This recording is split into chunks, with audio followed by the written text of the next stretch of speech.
Clip number 506۔ اس clip میں آپ قرآن پاک کی سورہ یونس کی آیت نمبر 98 سے 100 تک کی تلاوت، ترجمہ اور تفسیر قرآن صراط الجنان سماعت فرمائیں گے۔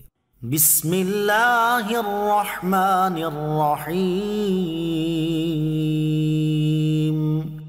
ترجمہ، اللہ کے نام سے شروع جو نہایت مہربان رحمت والا ہے۔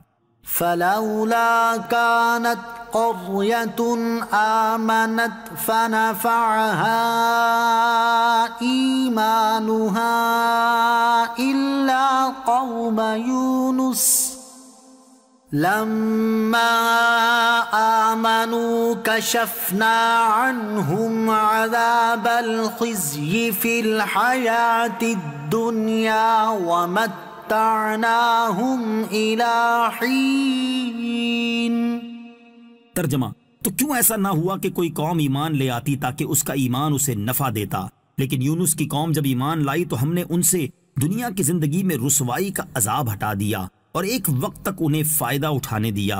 فلولا، تو کیوں ایسا نہ ہوا، یعنی ایسا کیوں نہ ہوا کہ ان بستیوں میں سے جنہیں ہم نے ہلاک کیا کوئی قوم عذاب کا مشاہدہ کرنے سے پہلے کفر چھوڑ کر اخلاص کے ساتھ توبہ کر کے ایمان لے آتی۔ جس طرح فرعون نے اپنا ایمان لانا مؤخر کیا وہ قوم نہ کرتی تاکہ اس کا ایمان اسے نفع دیتا، کیونکہ اختیار کے وقت میں ایمان لانے کی وجہ سے اللہ عز و جل ان کا ایمان قبول کر لیتا۔ الا قوم یونس، لیکن یونس کی قوم، حضرت یونس علیہ السلام کی قوم کا واقعہ یہ ہے کہ یہ لوگ موصل کے علاقے نینوا میں رہتے تھے اور کفر و شرک میں مبتلا تھے۔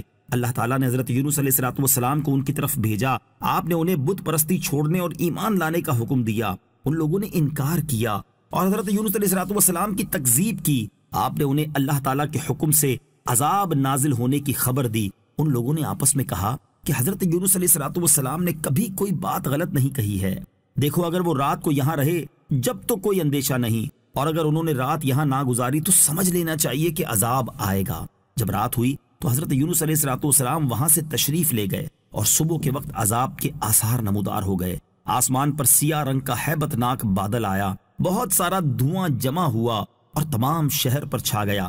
یہ دیکھ کر انہیں یقین ہو گیا کہ عذاب آنے والا ہے۔ انہوں نے حضرت یونس علیہ السلام کو تلاش کیا تو آپ کو نہ پایا۔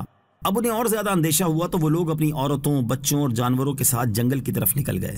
موٹے کپڑے پہن کر توبہ و اسلام کا اظہار کیا، شوہر سے بیوی اور ماں سے بچے جدا ہو گئے اور سب نے بارگاہ الہی میں گریہ و زاری شروع کر دی اور عرض کرنے لگے کہ جو دین حضرت یونس علیہ السلام لائے ہیں ہم اس پر ایمان لاتے ہیں۔ چنانچہ انہوں نے سچی توبہ کی اور جو جرائم ان سے ہوئے تھے انہیں دور کیا، پرائے مال واپس کیے، حتیٰ کہ اگر دوسرے کا ایک پتھر کسی کی بنیاد میں لگ گیا تھا تو بنیاد اکھاڑ کر وہ پتھر نکال دیا اور واپس کر دیا۔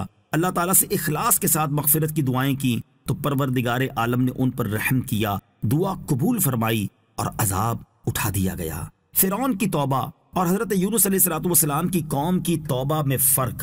اس مقام پر ایک سوال یہ پیدا ہوتا ہے کہ قرآن پاک میں اللہ تعالیٰ نے فرعون کے بارے میں ذکر فرمایا کہ اس نے آخری وقت توبہ کی لیکن اس کی توبہ قبول نہ ہوئی، جبکہ حضرت یونس علیہ السلام کی قوم کے بارے میں ذکر فرمایا کہ انہوں نے توبہ کی تو اللہ تعالیٰ نے ان کی توبہ قبول فرما لی۔ دونوں کی توبہ میں کیا فرق ہے؟ امام فخر الدین رازی رحمت اللہ تعالی اس کے جواب میں فرماتے ہیں کہ فرعون کی توبہ اور حضرت یونس علیہ السلام کی قوم کی توبہ میں واضح فرق ہے۔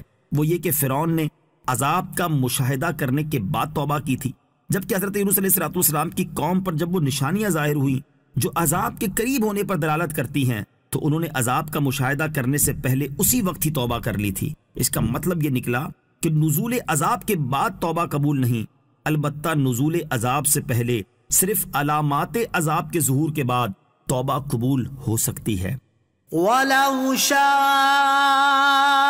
رَبُّكَ لَآمَنَ مَن فِي الْأَرْضِ كُلُّهُمْ جَمِيعًا أَفَأَنْتَ تُكْرِهُ النَّاسَ حَتَّى يَكُونُوا مُؤْمِنِينَ۔